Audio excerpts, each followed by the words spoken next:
বন্ধুরা, আমরা অনেকেই মনে করি যে হয়তো খাল নদী নালা সবই শুকিয়ে গিয়েছে এবং কৃত্রিমতায় সব কিছু ভরাট হতে চলেছে।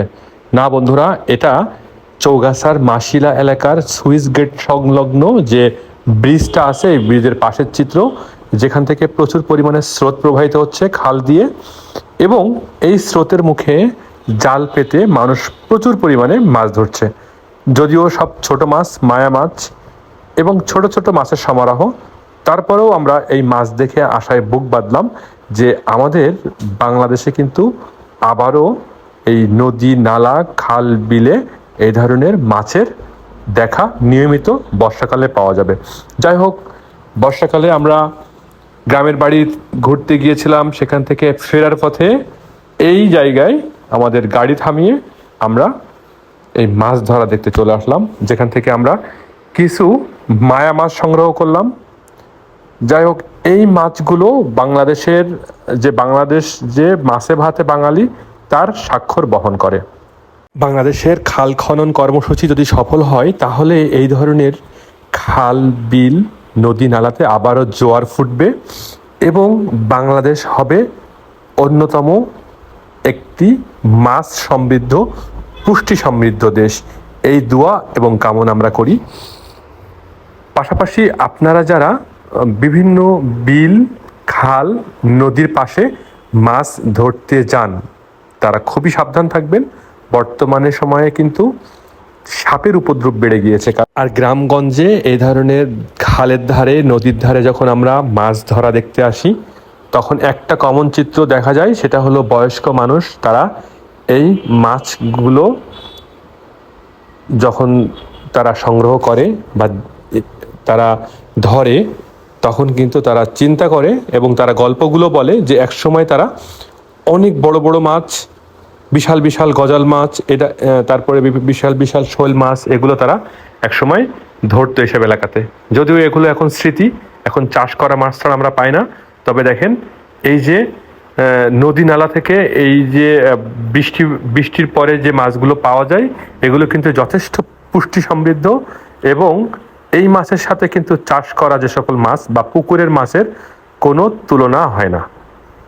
যাই হোক, এই যারা মাছ এখানে ধরতে আসে বা মাছ ধরা দেখতে আসেন, সকলের জন্য শুভকামনা জানিয়ে আমি আমাদের এলাকার যে একটা ভিডিও করেছিলাম, যেখানে আমার শৈশবটা কেটেছে, সেই জায়গার একটু ছবি আপনাদেরকে দেখানোর চেষ্টা করব, যেটা কিনা ঘিবা, আমার বড় ফুপু এবং মেজো ফুপুর বাসা। সেখানে কিন্তু আমরা গিয়েছিলাম, যেখান থেকে ফেরার পথে আমরা এই সুইচ গেট সংলগ্ন মাসিলা চৌগাছা এলাকার সুইচ গেট সংলগ্ন এলাকাতে আমরা গাড়ি থামিয়ে এই ধরনের যে গ্রাম বাংলার অপূর্ব এবং অপরূপ চিরচেনা যে চিত্র, সেই চিত্রটা ধারণ করার লোভ সামলাইতে পারিনি। যাই হোক, আমি আজকে আপনাদের দেখাবো যে আমার গ্রামের বাড়ি, যেখানে যার পাশেই আমার ফুপু বাড়ি, একদম সীমান্ত সংলগ্ন ঘিবা 2 নম্বর ঘিবাতে। এই যে সেই 2 নম্বর ঘিবায় চলে আসলাম। এই এলাকাতে যখন ক্লাস 2তে পড়তাম, 3তে পড়তাম, ক্লাস 4এ পড়তাম, পরীক্ষা হয়ে গেলেই আমাকে কেউ ধরে রাখতে পারতো না। আমি বাড়ি থেকে, স্কুল বন্ধ হওয়ার সাথে সাথে বাড়ি থেকে পালিয়ে চলে আসতাম ফুপু বাড়ি, এসে এই এলাকাতে আমার শৈশব কাটতো। এই নৌকাগুলোতে আমি উঠতাম। এই নৌকাগুলো এখনো পর্যন্ত আছে। আমার ফুপু বাড়ি, বড় ফুপু বাড়ি, যেটা 2 নম্বর ঘিভায় অবস্থিত। এখানে এসে এই যে মেজো ফুপুর ছেলে, ফুফাতো ভাই একজন আমার সাথে আছে, নাসিম, সবাই দেখানোর চেষ্টা করছে। যদিও এখানে একসময় প্রচুর পরিমাণে কাদা ছিল, গরুর গাড়ি ছাড়া আর কোনো কিছুই এখানে অবলম্বন ছিল না। তবে বর্ষাকালে একটা মজার জিনিস হতো যে আমরা নৌকায় করে, মাত্র 2 টাকা দিয়ে নৌকায় করে চলে আসতাম খেয়াঘাট থেকে। তো এখানকার চিত্র এখন পাল্টে গিয়েছে। এখন সব একেবারে পাকা রাস্তা হয়ে গিয়েছে। আমরা যেখানে শৈশব কাটিয়েছি, সেখানে আমাদের পরবর্তী প্রজন্মরা তারা তাদের শৈশবগুলো কাটানোর জন্য এখানে চলে আসছে। এটা আমার বড় ফুপুর ছেলে শরীফ ভাই। এবং আমাদের খাওয়া দাওয়া করার পরে এই যে আমাদের আজকে যে একটা ঘোরাঘুরি হলো বড় ফুপুর দাওয়াত বা বড় ফুপুর নিমন্ত্রণে এখানে এসেছিলাম। সে তার ভাইপোদেরকে খাওয়াবে, এই নিমন্ত্রণ করেছিল। নিমন্ত্রণ খেতে মূলত এসেছিলাম। আসার পথে এই ভিডিওটি ধারণ করলাম এবং আপনাদের উদ্দেশ্যে শেয়ার করলাম। আশা করি আপনারা লাইক, সাবস্ক্রাইব, কমেন্ট এবং শেয়ার করতে ভুলবেন না। ধন্যবাদ সবাইকে, ভালো থাকবেন সবাই। দেখা হবে নেক্সট কোনো সুন্দর একটা ভিডিও নিয়ে।